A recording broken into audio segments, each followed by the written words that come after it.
Well, good afternoon, ladies and gentlemen, and welcome to this session entitled Executing Justice.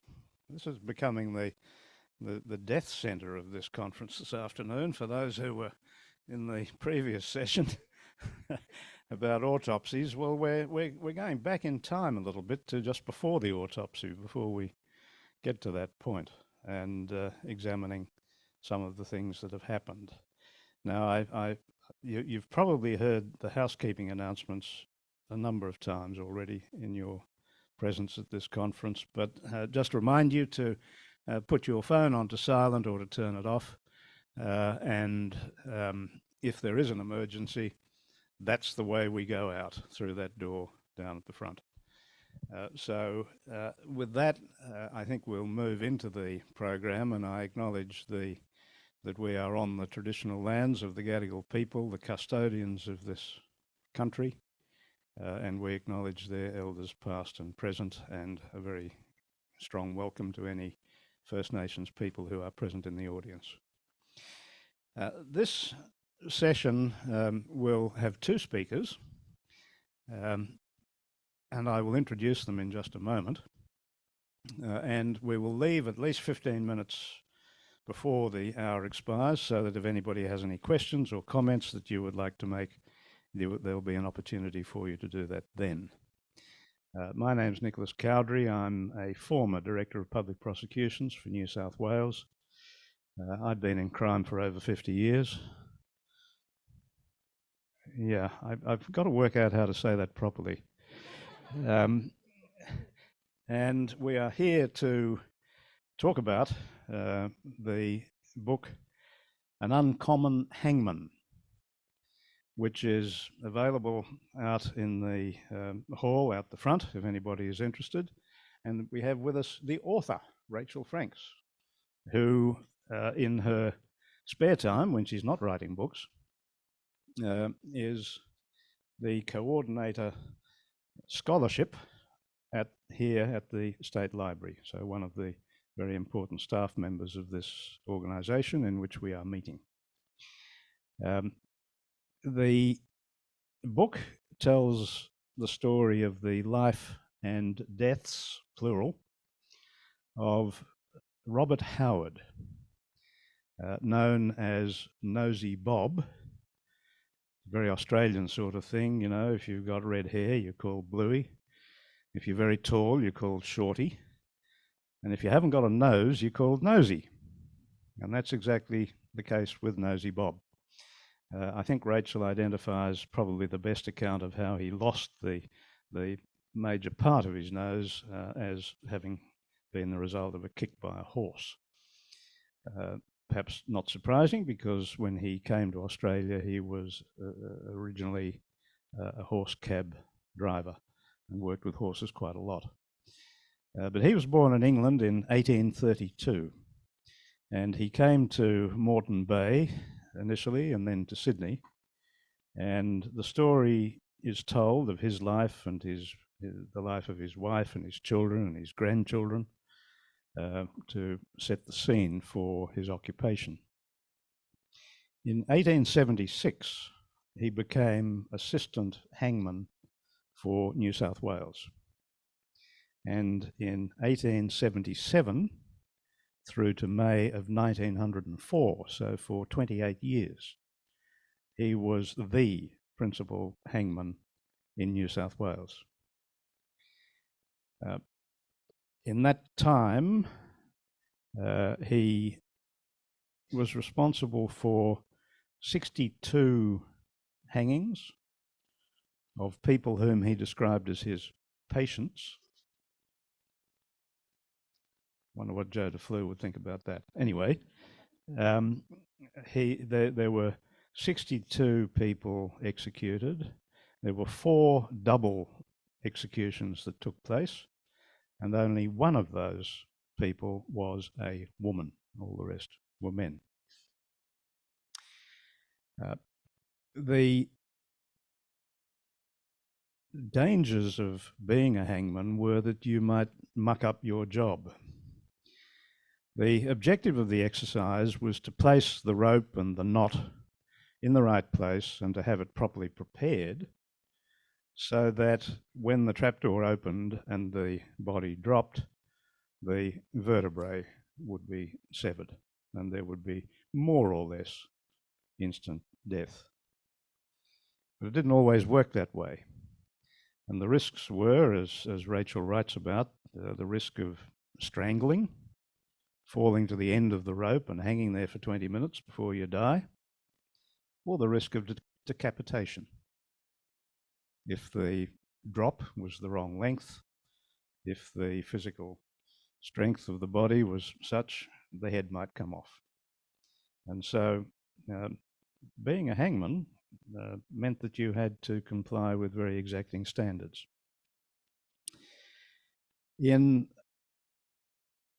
Until 1830, I should say that hanging started in New South Wales right after settlement in 1788. We didn't waste any time.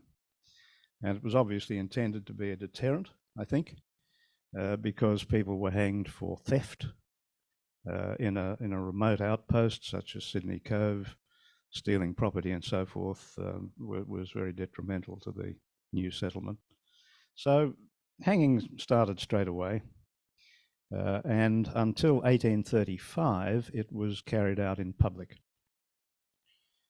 Until 1837 the corpses were dissected after hanging as a matter of routine. So it's a pretty gruesome kind of operation.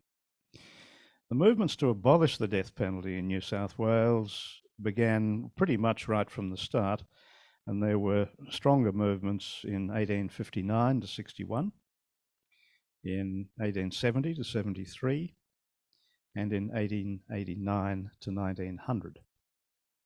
And one of the other aspects that Rachel writes about is the petitions for mercy that could be filed after people were sentenced to death and before the hangings were carried out. And some of the procedures that were followed there, Rachel can tell us about. The death penalty was abolished for rape in 1901. The UK had done that in 1841, so we were some distance behind. And it remained for murder and treason and piracy and a few other esoteric bits and pieces until 1955, when it was cut down to murder only. But the last execution in New South Wales took place in 1939. The last in Victoria and in Australia was 1967 with the hanging of Ronald Ryan in Victoria, who killed a prison warder attempting to escape from Pentridge. Victoria abolished it a few years later in 1975. And one of the people that Stephen Keim will be talking about, Barry Jones AC, was instrumental in the abolition of the death penalty in Victoria. The current state of play is something that Stephen will talk to us about. He is extremely well placed to speak on those matters. But I just want to give you an illustration of what is happening elsewhere. In the United States of America, some chap called Trump, when he was president, was responsible for 13 hangings or deaths, not hangings so much, they use other means in the States.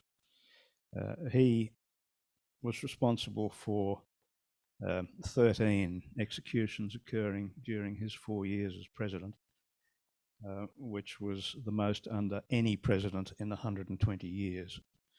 This, of course, is for federal offences, because the federal jurisdiction is one of those jurisdictions that still has the death penalty. There are 24 states in the United States that retain the death penalty. And there are 3 that have moratoria in place, preventing it. California, where there are 700 people on death row, but a moratorium in place preventing them from being executed. Pennsylvania, where there are 105 people on death row, but again a moratorium, and one other state where there's a moratorium. And surveys in the United States show that there's about a 50-50 90% level of support for the death penalty. But executions are declining, and even Republicans are finding the trouble and expense of carrying out executions to be too onerous. And just last week, you might have read that in the United Kingdom, a police apology was issued to the family of Mahmoud Matan, a British Somali who, at the age of 28 and the father of 3, was hanged in 1952 for the murder of a shopkeeper in Cardiff in Wales, which he undoubtedly did not commit. He had a trial before an all-white jury that went for 3 days and resulted in his death penalty. And in the United Kingdom, there is the Criminal Cases Review Commission, which was set up in 1997, and its first case where it had a conviction overturned was Mr. Matan in 1998, because it was established that he simply had not committed the offence. His family received compensation in 2001. In his case, there was no what we would call forensic evidence, and his alibi was confirmed by a number of witnesses, but he was convicted nevertheless. And the question of racism raises its head very strongly in relation to matters concerning the death penalty. So after Rachel has spoken to us about the book and some of the issues that she examined in the course of preparing that, I will invite Stephen Keim SC, who is a barrister practicing in Brisbane, to talk to us about his take on all of this. Stephen, you might remember, back in 2007, rose to national prominence for his involvement in the case of Dr. Mohammed Hanif, who was detained for on charges of terrorism-related activity, quite wrongly. And Stephen is actually an award winner, including the 2020 Law Council of Australia President's Award for his work in a number of aspects of public interest in the law. Yes, lawyers do receive awards, usually from other lawyers. That might tell you something. But more importantly, he's the chair of the board of the Capital Punishment Justice Project, formerly known as Reprieve Australia, which is based at Monash University in Melbourne. And last month, in August, 1st of August, he held a day-long event in Brisbane, relaunching a republication of Barry Jones's book, first written in 1968, The Penalty is Death. And it was a great event. All praise to Stephen for the organisation of a fantastic milestone. The book is available outside, as is Rachel's book, and The Penalty is Death. The copies outside have been signed by Barry Jones, AC, who's just turned 90 and for fairly obvious reasons has not come to the conference today. I'm sure he'd like to be here.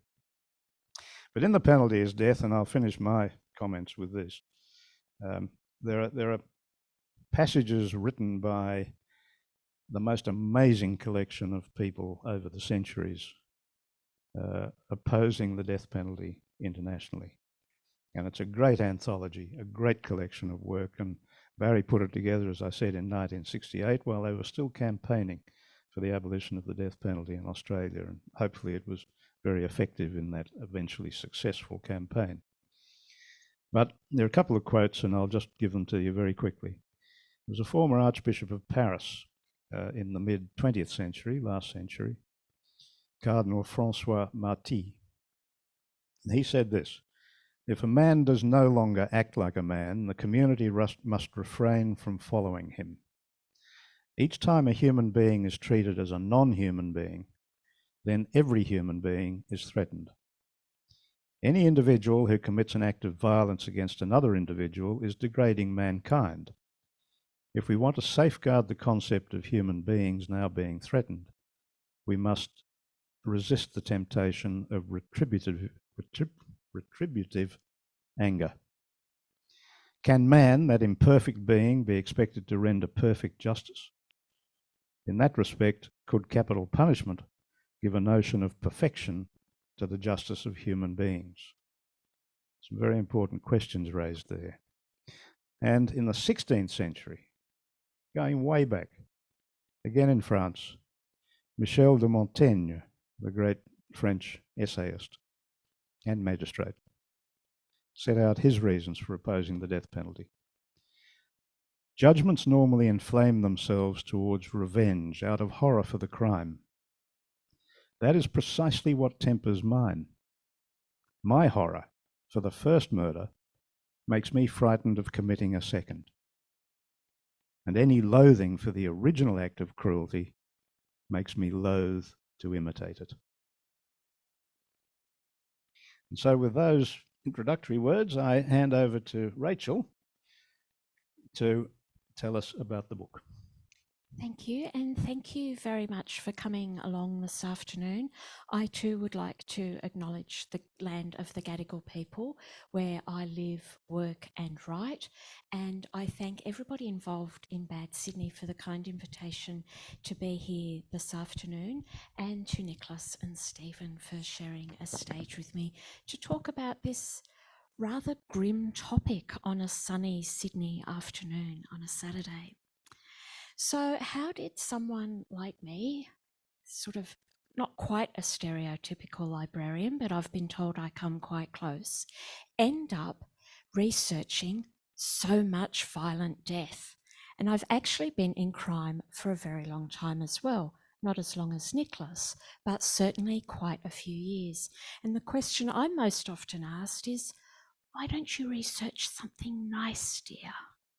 But nice things don't always tell great stories and don't always have the potential to spark in us a reaction to go out and do something, to add our voice to a debate, old or new, or in today's case, still very much ongoing. So the efforts to abolish the death penalty in colonial New South Wales, at least, were not as clear-cut and as vocal as I had anticipated when I started writing this book about hangman Nosey Bob. I actually stumbled across Nosey quite accidentally. I was doing a lot of research on how women, as victims and as villains at the centre of criminal cases, were treated by the New South Wales Press Corps. Not very well. And as I got into the late 1800s, this bloke by the name of Robert Howard kept on popping up, and with him really damning headlines about how terrible he was at his job. Cruel as swine was Robert Howard, the headlines would say. And I thought, that's a bit odd. You know, I'm a good public servant. If I was on the Daily Telegraph front page every other week, I would be in trouble. How is it that this one man is able to keep this high-profile position for the sheriff for near on 30 decades? So I started researching him much more closely. And there are many myths about Robert Howard, which I've tried to debunk in the book. But it's interesting in that how he was actually not as bad a hangman as most of the press corps made him out to be. But in between him and his jobs, meeting his patients, which is certainly a term that disturbed my publisher, is that really how they described people? And I think it actually says quite a lot about us as a society that we were so comfortable with capital punishment, but we have so many euphemisms for it.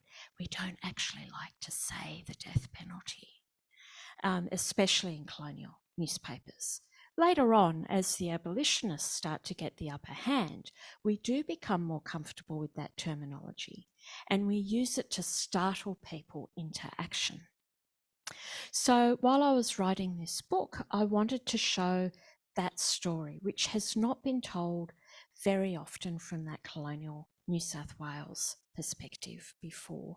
We have little bits and pieces, but often it's a list or it's a short lecture. And I wanted to try and wrap it around with the lives of people as they actually experienced this, the ultimate policy of the justice system. So it was not as coordinated a movement as I had thought. There were societies that came and went, but even from the very first days of settlement, there were people who thought it was wrong. So as Nicholas mentioned in his introduction, we didn't wait very long before we strung up our first felon for stealing food, 1 month and 1 day. Thomas Barrett is sent off on the 27th of February 1788. And I argue in the book, this story has been told over and over about, everybody was gathered and this, that and the other. Nobody wanted to take on the hated job of the hangman. So I've actually suggested that this is the first protest against capital punishment in the colony, because here you have convicts, Marines, few miscellaneous men. Nobody wanted to be the hangman. And the order had been given by the governor, who had ultimate control at that time. This is actually bordering on mutiny. And these men who protested and refused to hang this person who was hungry or wanted to start a black market or for whatever reason stole food, they could also have lost their own lives by standing there and saying, I'm not going to do this thing. Eventually, the Marines threatened a man by gunpoint, and the deed was done. But since then, those sorts of protests became almost commonplace, and we also did marches, pamphlets, petitions.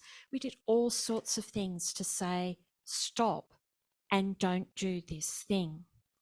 But more often than not, it was about individual cases.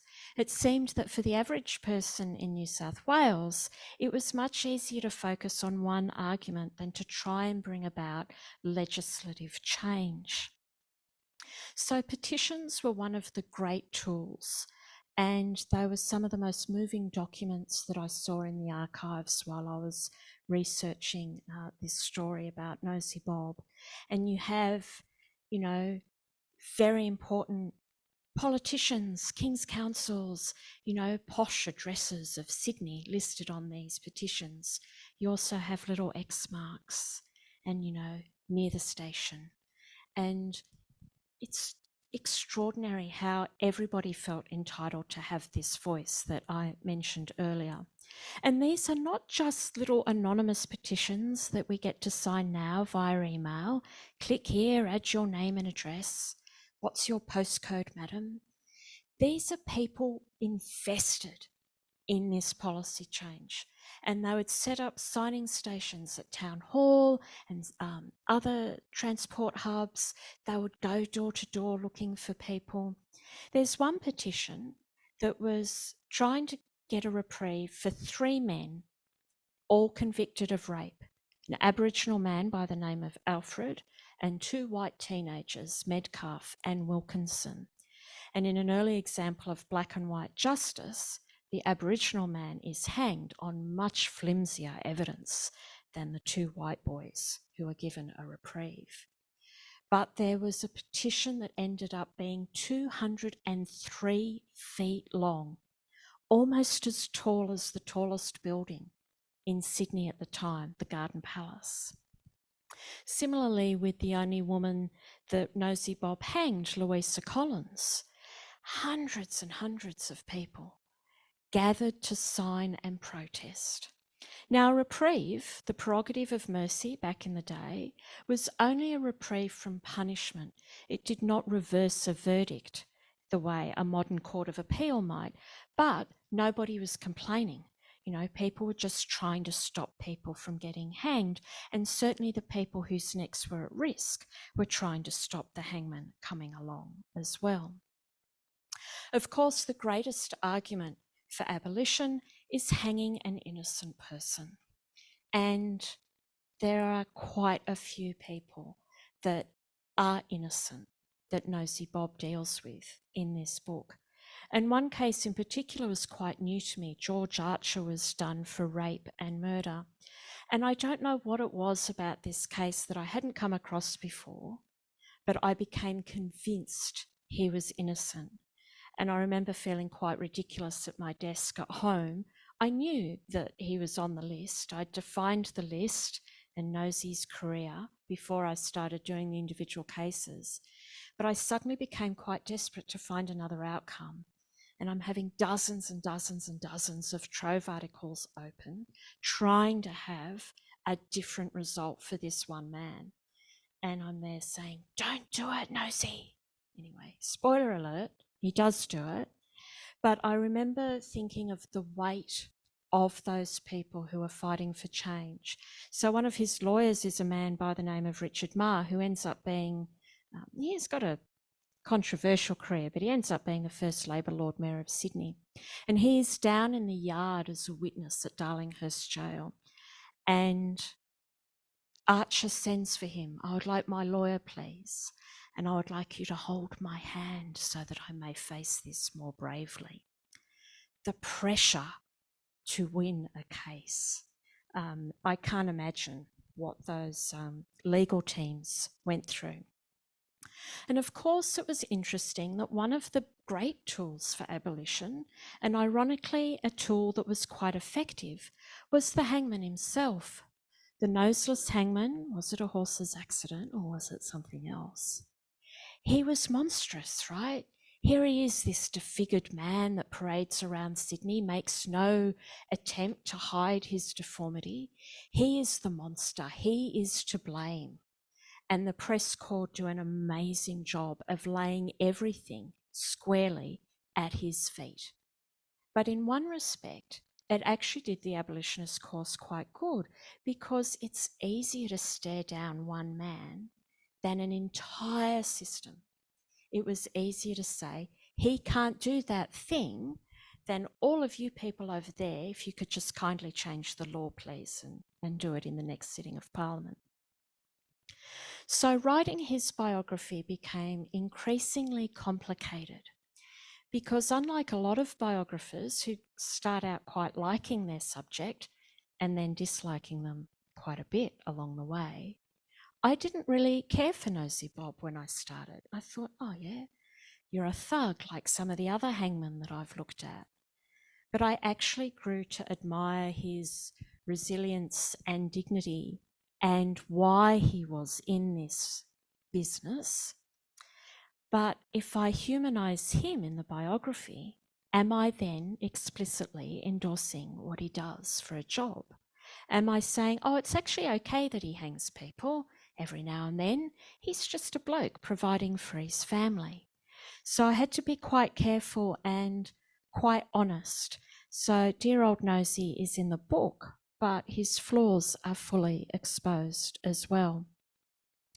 I think that everybody at the time, and I would like to finish on this before we move forward in time a little bit with Stephen, is that I believe everybody knew it was wrong.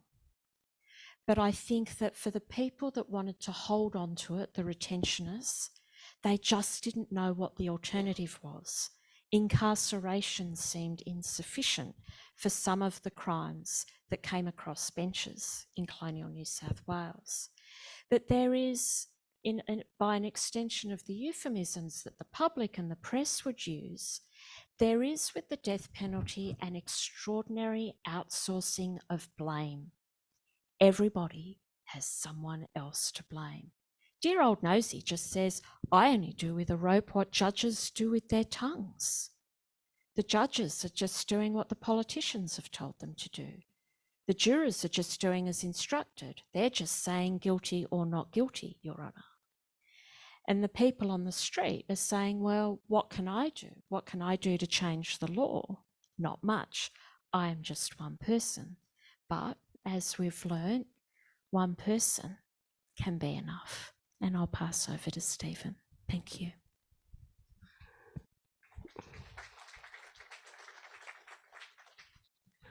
Thanks, Rachel.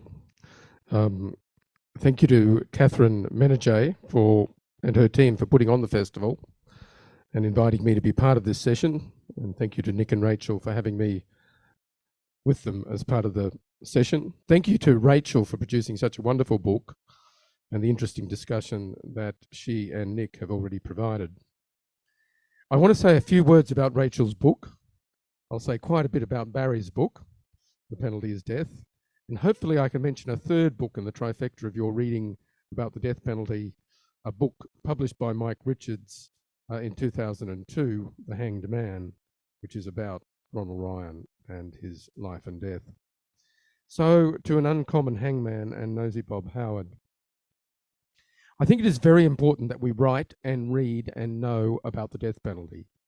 The death penalty is cruel and inhuman and gruesome. It often results in botched killings. Even as late as 28 July this year, prison officials in Alabama spent 3 hours puncturing holes in Joe Nathan James Jr. with needles and slicing him open with scalpels, searching for veins into which to make the lethal injection. It is easy to go into denial and gloss over the cruelty involved in the state killing a person in cold blood. Second, it is easy to regard the past as a different story and believe that capital punishment was accepted by everybody in the olden days. Rachel writes about, in An Uncommon Hangman, some of the more prominent campaigners to abolish the death penalty in New South Wales, and also identifies, as she's told you, that on very many occasions there were strong campaigns for mercy for particular persons condemned to death. The death penalty was and will always be controversial, and we should never forget that. Third, An Uncommon Hangman, in covering the life of the official hangman in New South Wales for over 30 years, and the persons he executed over those years, provides an excellent social history of New South Wales during the same period. The circumstances of the victims, the circumstances of the perpetrators, the methods of investigation, the reactions of society, the campaigns for mercy, as well as the circumstances of the executions themselves, all tell us much about how life was lived in the second half of the 19th century in Australia. Fourth, while it takes a special person to want to be an executioner, Rachel reminds us, as she's just told us through the perspective of Nosey Bob, that everybody in society is responsible when the state kills, but everyone involved can always try to deflect the blame to others. We must always remember that when the state kills, it kills in the name of all of us. We are all responsible. Thank you again, Rachel, for your contribution to scholarship in this area. I now turn to The Penalty is Death, edited by Barry Jones AC. Barry turns 90 on the 11th of August this year.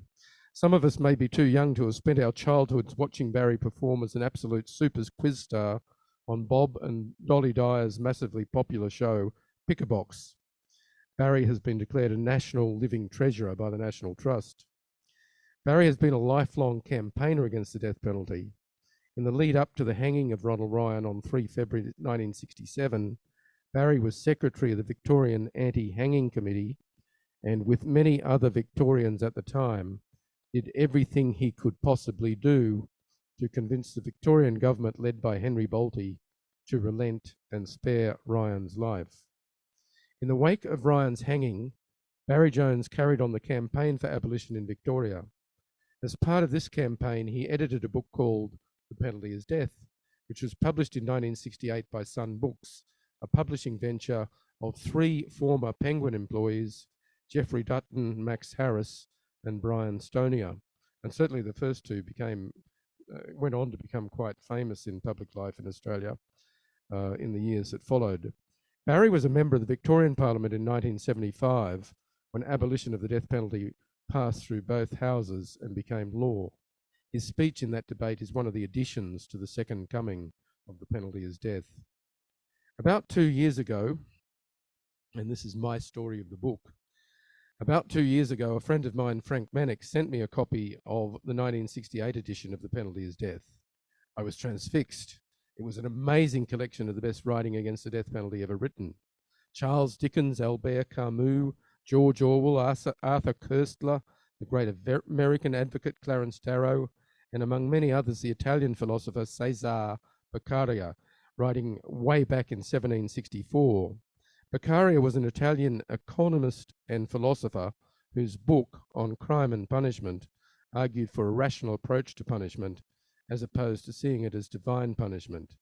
In the wake of Beccaria's writing, Tuscany abolished the capital punishment in 1786, and Austria did the same thing a year later.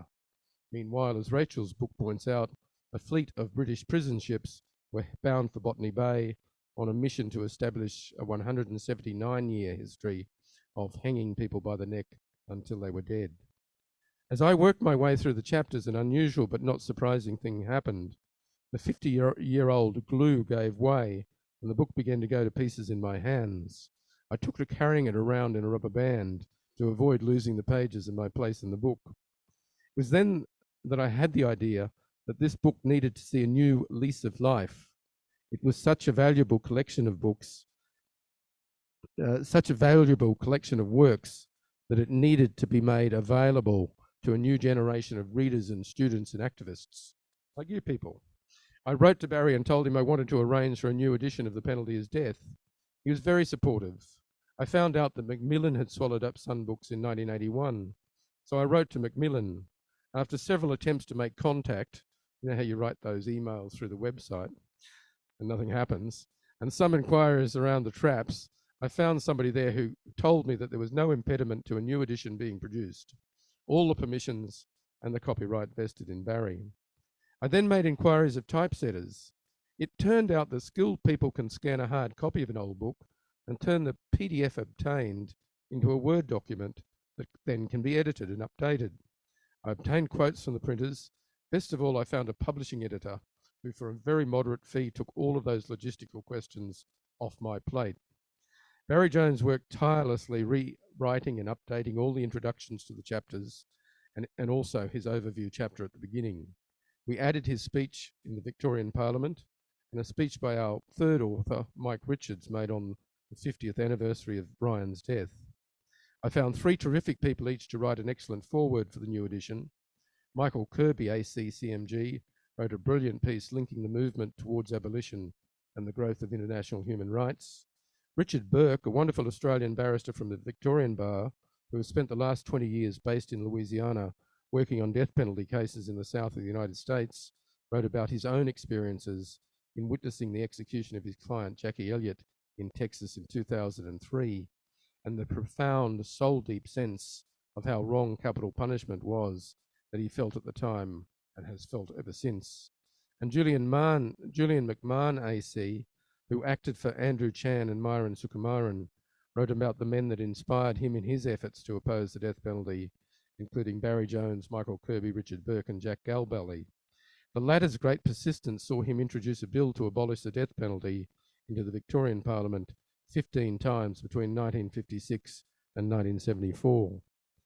Capital Punishment Justice Project, the organisation of which I am chair, raised over $40,000 to pay for the costs of publishing the new edition. As you can see, Scribe agreed to badge the book and have been fantastic in arranging for distribution. I think it's fair to say that wherever you live in Australia, there is a fair chance that The Penalty is Death will be in your local bookshop at this moment. Barry Jones has generously donated the royalties from the sale of the book to CPJP. The Penalty is Death was launched by Kerry O'Brien at Parliament House, as Nick said, in Brisbane on the 1st of August this year. The launch was part of celebrations to mark the anniversary of the abolition of capital punishment in 1922. Queensland, in abolishing that year, was the first jurisdiction in the British Empire so to abolish the death penalty. And it's a good time to talk about the British Empire in the light of the passing of the last couple of days. That is my story and the story of the book. I want to share with you a few gems from some of the famous writers whose work is collected in The Penalty is Death. And I've avoided ones, or Nick has avoided mine, rather. So we've got a couple more, but we're not doubling up.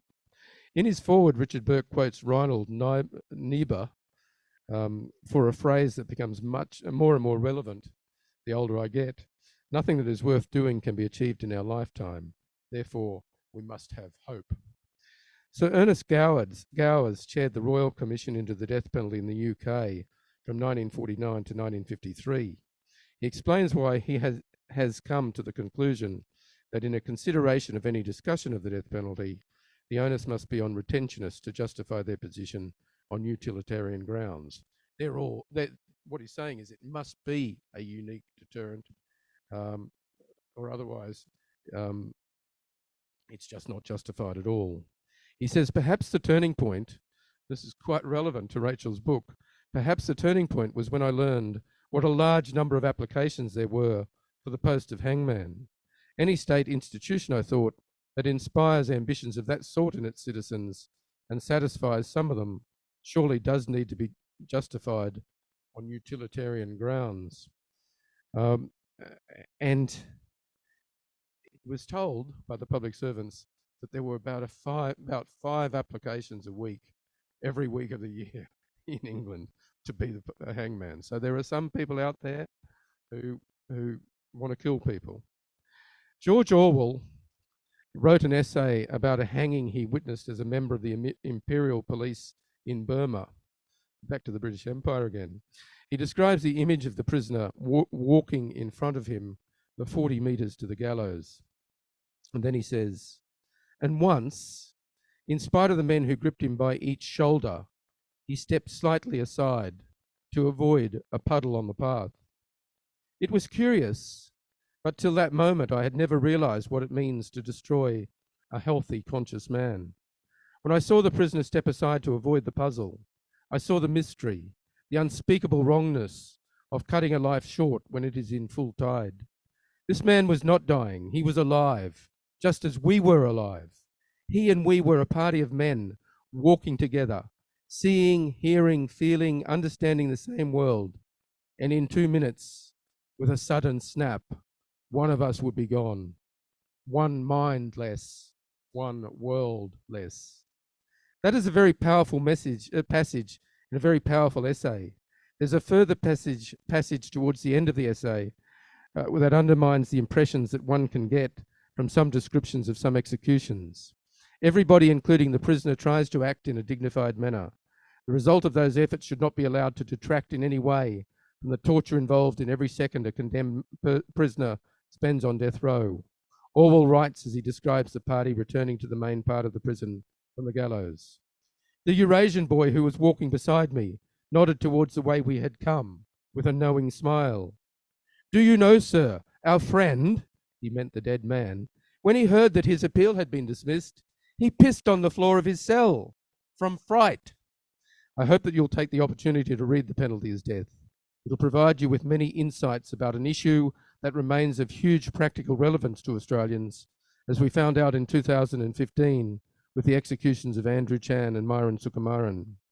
Australians travel a lot, and when we go to countries such as Singapore, Malaysia, Indonesia, Thailand, Myanmar, India, China, Taiwan, Japan, and Pakistan, to name just a few, Australians are in jurisdictions where the domestic law imposes a death penalty.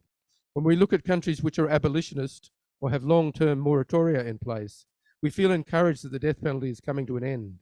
But when we look at the countries which retain and implement the death penalty, much more than half the world's population live under the threat of being sentenced to death. But it is not just that capital punishment might affect a fellow Australian or even someone near and dear to us. Capital punishment is a moral challenge to all of us. While any one person remains threatened by the death penalty, a deep wrong remains upon the earth, and we are challenged as to what we can and will do about it. The death penalty is wrong at all times and in all places. And in the short time I've got left, so there's plenty of time for questions, I just wanted to say another thing about this book, which is about Ronald Ryan. It was published in 2002 by Dr. Mike Richards. And Mike was actually involved in the students' anti-hanging committee in the lead up to the hanging of Ronald Ryan. So he's had a long involvement in the abolitionist movement as well. He did his PhD on Ronald Ryan's 1967 execution. He focused on the machinery of the law and government and researched and wrote about every step in the process that led to Ryan's death at the hands of the law.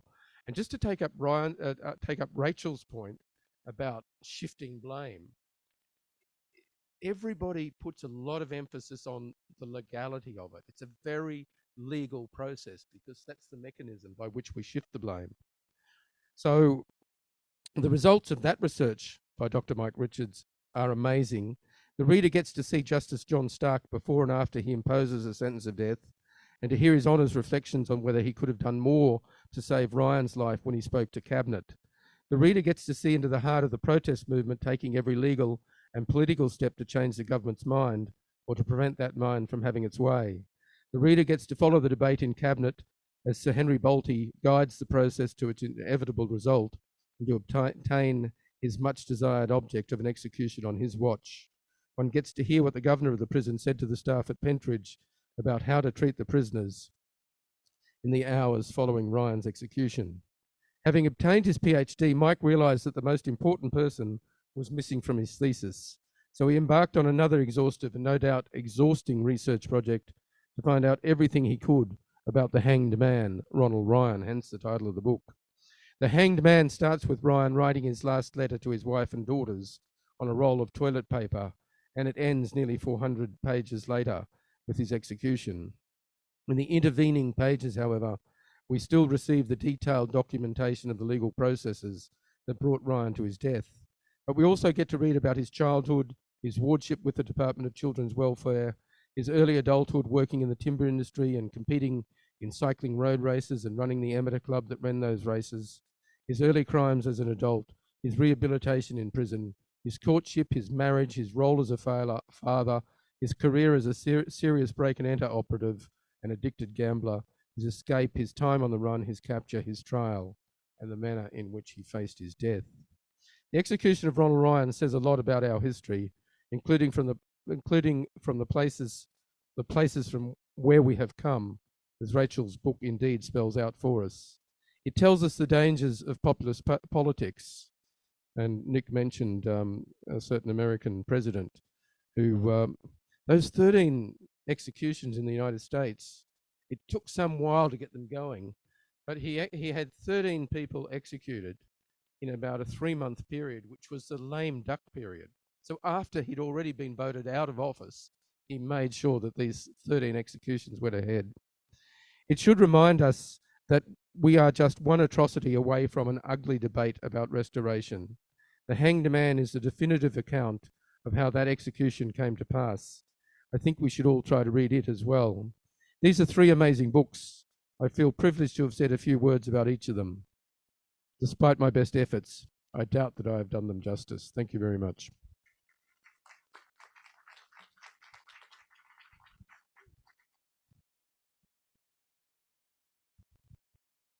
Well, I suppose the good news for us at the moment, until or unless something changes, is that in 2010, federal legislation was passed in Australia which prohibits the death penalty in this country, in all jurisdictions, and until any further legislation, permanently. So we should take some comfort from that. But as Stephen has said, it's available and being used in so many places around the world, and used very often for political purposes rather than out of any application of justice. So thank you to both our speakers. We have time for questions, and you can disagree with me any day you like, madam. Hang on.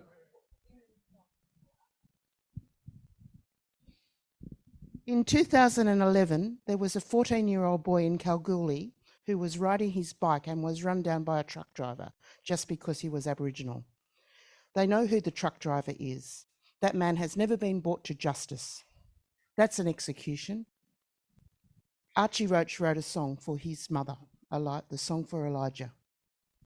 Let me be clear, I'm talking about judicial execution, not extrajudicial execution, which is a significant problem, as our speaker says, in its own right, both in this country and elsewhere.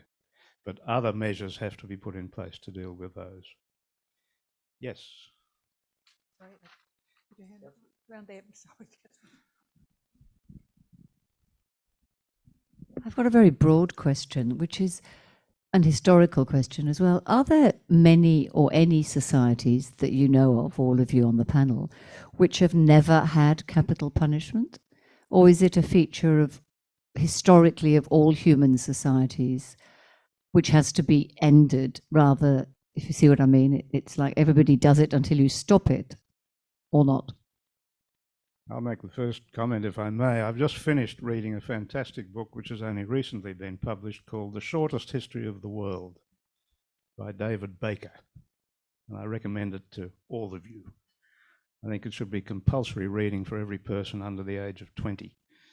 But it is the whole history, and to answer Catherine's question, he reports evidence that there were executions carried out in the most primitive hunter-gatherer human societies in Africa. They have physical evidence for that.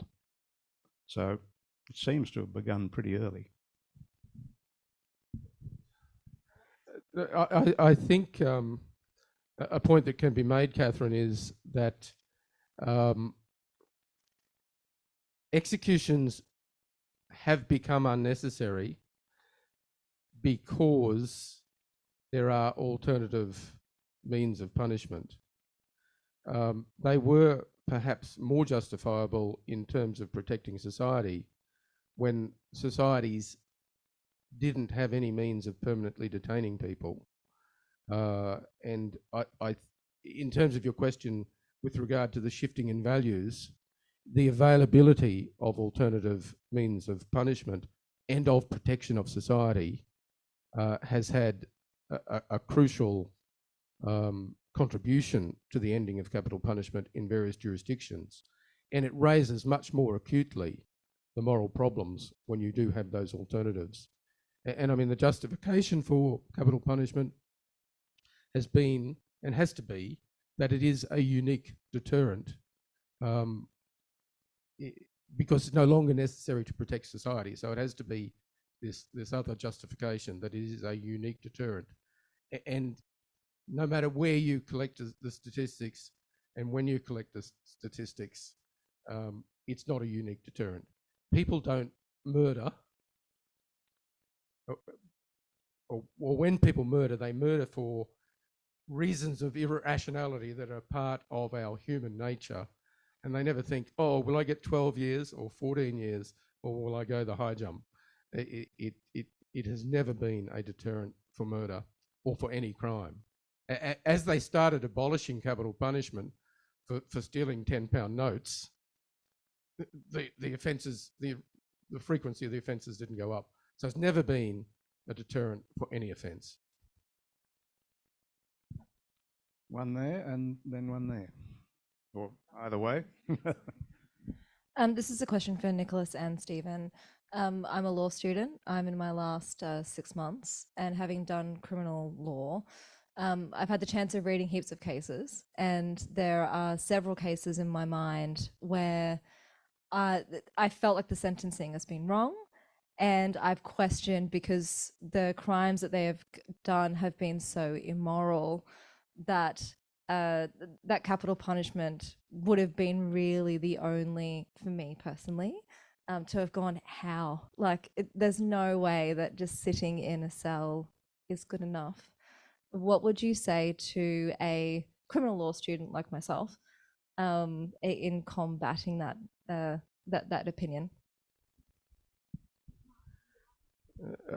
I would refer to the Michel de Montaigne quote that Nick read out, that killing someone in cold blood is an immoral act. That, and in fact, in the Clarence Darrow essay, he takes up your point, and it's in a debate about capital punishment. There's also a fantastic piece of advocacy by him with regard to two men who committed a horrific crime, in which he talks about capital punishment a lot. But you're right. The only justification for capital punishment is revenge. If you want to go down that track, you're welcome to do so, but I'm not going to join you, because I don't think that justifies anything. I agree entirely with that, and I'd put it this way. Any of us can read about particular cases that come before the courts and people are dealt with by the courts and have the most the strongest feelings of revulsion and horror and abhorrence rise in our throats. And for 16 and a half years, I read about a lot of cases like that sitting at my desk.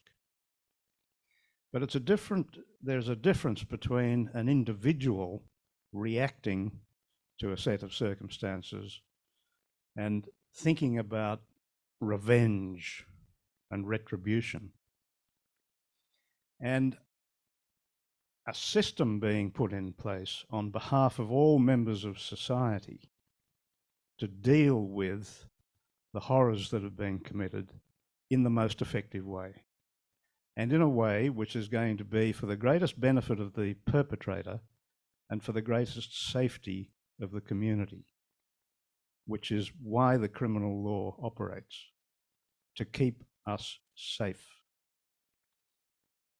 Executing individual revenge is not going to do anything to help to keep us safe. It's going to make it worse. Vigilantism is the end product of that line.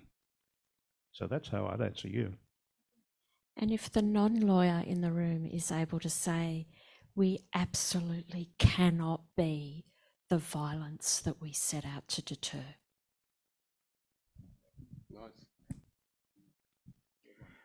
There was, yes. Yeah.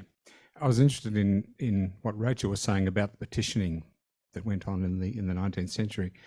There was a much more recent case in Victoria where Robert Tate was scheduled for execution. I think it's about 1961, and there was a big campaign against it, and eventually he was reprieved, I think, on the grounds that he was found to be insane. Why do you think that worked in that case and not in the case of Ryan? Was it just that Bolte was so keen to have a hanging that Ryan had no chance? You're probably better equipped to answer that one. I mean, I think that there's always, as you were mentioning before, and Nicholas alluded to, when someone is actually dispatched, there is always something else at play.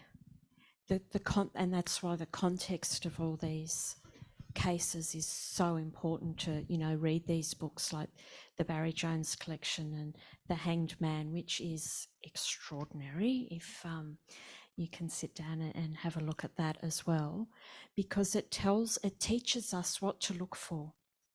Because I think one of the issues is the legal system is extraordinarily complicated. And for the average person, whether you're a spectator or whether you suddenly find yourself inextricably caught up in this system that we call justice, it's really complicated. And they are not the only wheels that are turning. And I think if, you've already mentioned about the political machinations, and it gets really personal for something that's supposed to be that legislative process that you mentioned. And the thing about Tate, he was mad in very, very many ways. But Bolte was extremely keen to hang him. The High Court intervened, and there's a famous short passage from Sir Owen Dixon's judgment saying, how can you say the court hasn't got jurisdiction? The court's always got jurisdiction to preserve the product of the litigation, whether it be a house or a bag of beans or a human being. And the High Court granted an injunction until a further argument had been heard, I think in the Victorian Court of Appeal. That made the Victorian government back off because the further delays was just putting their position. And really, the moment that Tate was saved, even though Ronald Ryan hadn't killed anybody yet, Ronald Ryan's fate was sealed because Bolte was going to get an execution one way or another. And as soon as he heard that somebody was alleged to have killed a warder, then he fastened onto that and did everything he could to make sure that happened. And I suppose the death of Ronald Ryan in that way made it much more likely that abolition would be passed in Victoria, and it was passed 8 years later in 1975. Time for one more, I think. At the back? I think, Up? well, I've got to No, give well, they- everyone a go. Yeah, we'll have a new go.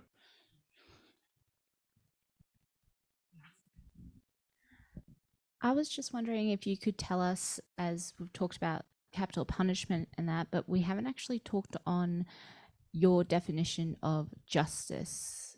We're talking on executing justice and wondering whether you have your own definition of justice. How long have you got? Justice is a bit like beauty. I think it's in the eye of the beholder. And I certainly don't have a pat definition of justice that I can reel off to you. And we don't have time to go into what I understand to be justice. We have a comment that has come in by Zoom, so we will take that as the last item, I think. Ned Kelly's surviving brother and sister were early petitioners of abolishing the death penalty and continued their work even after their brother was executed. A bit of historical fact that might be of interest to people. Thank you to the Zoom attendant for that comment. So, ladies and gentlemen, I thank you all very much for your attendance and your involvement in this session this afternoon. I think this is the end, isn't it? This is the last item of the festival, so well done for staying the course. But it has been fantastic. I would also like to thank the volunteers who have contributed to the event. It's been run very smoothly and very well to my observation, and I hope everybody will be back next year. Is that right, Catherine? Yes. Okay. So please thank our speakers, and I wish you all the best.